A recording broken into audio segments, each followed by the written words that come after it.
LPU ప్లేస్మెంట్ల రికార్డులు సృష్టిస్తోంది. Final year student 2.5 కోట్ల ప్యాకేజ్ పొందుతున్నారు. 1700 మందికి పైగా ఎల్పియు స్టూడెంట్స్ 10 లక్షల నుంచి 2.5 కోట్ల ప్యాకేజెస్ పొందారు. విద్యా విప్లవం ప్రారంభమైంది లవ్లీ ప్రొఫెషనల్ యూనివర్సిటీలో. చెవిరెడ్డి భాస్కర్ రెడ్డిని వైద్య పరీక్షల నిమిత్తం విజయవాడ ఆసుపత్రికి తరలించారు. ఈ సందర్భంగా పోలీసుల తీరుపై చెవిరెడ్డి భాస్కర్ రెడ్డి తీవ్ర ఆగ్రహం వ్యక్తం చేశారు. నోటీస్ ఇవ్వకుండానే తనను అరెస్టు చేశారని, నిన్నటి వరకు తనపై ఎఫ్ఐఆర్ కూడా లేదన్నారు.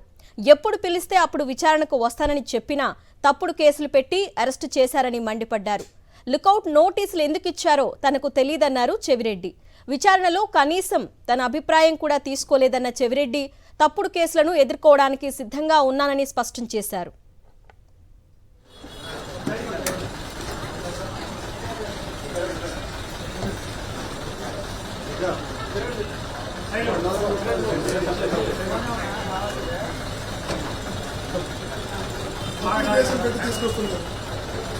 మీరు ఎప్పుడు కావాలి ఇప్పుడు అందుబాటులో ఉంటానండి. మీరు ఎప్పుడు రమ్మని అర్థమైన కేసులు తప్పుడు కేసులు మీరు ఎదుర్కోవడానికి సిద్ధంగా ఉన్నాం. ఏ స్థాయిలో ఎదుర్కోండి అందుబాటులో ఉంటానన్నప్పుడు నేను నిజాయితీ ఉంటే నోటీస్ ఇచ్చి పిలిపించున్నాను. ఎఫ్ఐఆర్ కూడా లేదు. నా పైన నిన్న నాకు లుకౌట్ ఎఫ్ఐఆర్ కూడా లేదు. ఇంత దుర్మార్గంగా దాని మీద కొట్టాడు. ఈ రోజు కూడా విచారణలో కూడా నా అభిప్రాయాన్ని తీసుకోవడం. ఈరోజు విచారణ నా అభిప్రాయం తీసుకోమంటే ఈరోజు విచారణ అభిప్రాయం తీసుకోమంటే నేను చెప్పినట్టు నువ్వు సంతకం పెట్టమంటారు. వాళ్ళు చెప్పినట్టు సంతకం పెట్టడానికి నేనున్నానా? వాళ్ళు చెప్పినట్టు నేను సంతకం పెట్టాను.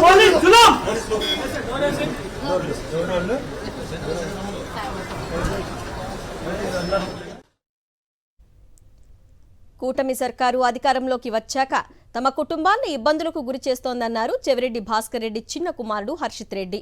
తన సోదరుడిపై మర్డర్ కేసు, తండ్రిపై పోక్సో కేసు పెట్టారని మండిపడ్డారు. కేసుల పేరుతో లుకౌట్ నోటీసులు ఇచ్చి వేధిస్తున్నారని ఫైర్ అయ్యారు.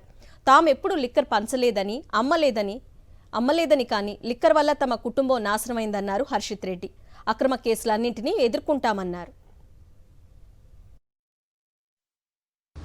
గత సంవత్సర కాలంగా ఈ కూటమి ప్రభుత్వం అధికారంలో వచ్చిన తర్వాత మా కుటుంబాన్ని ఏ విధంగా ఇబ్బందులకు గురి చేయాలో అన్ని రకాలుగా ఈరోజు ప్రయత్నించడం జరుగుతుంది. సుమారు గత సంవత్సరం నుంచి మొట్టమొదట మా అన్నగారు చెవిరెడ్డి మోహిత్ రెడ్డి గారు ఒక చిన్న వాళ్ళ ఫ్యామిలీ ఫంక్షన్స్కి వెళ్ళేప్పుడు బెంగళూరు ఎయిర్పోర్ట్లో కనీసం ఏ నోటీసు లేకుండా ఆ రోజున లుకౌట్ నోటీస్ పెట్టి అటెంప్ట్ టు మర్డర్ కేసులో పెట్టించి ఆ రోజున చేయడం జరిగింది.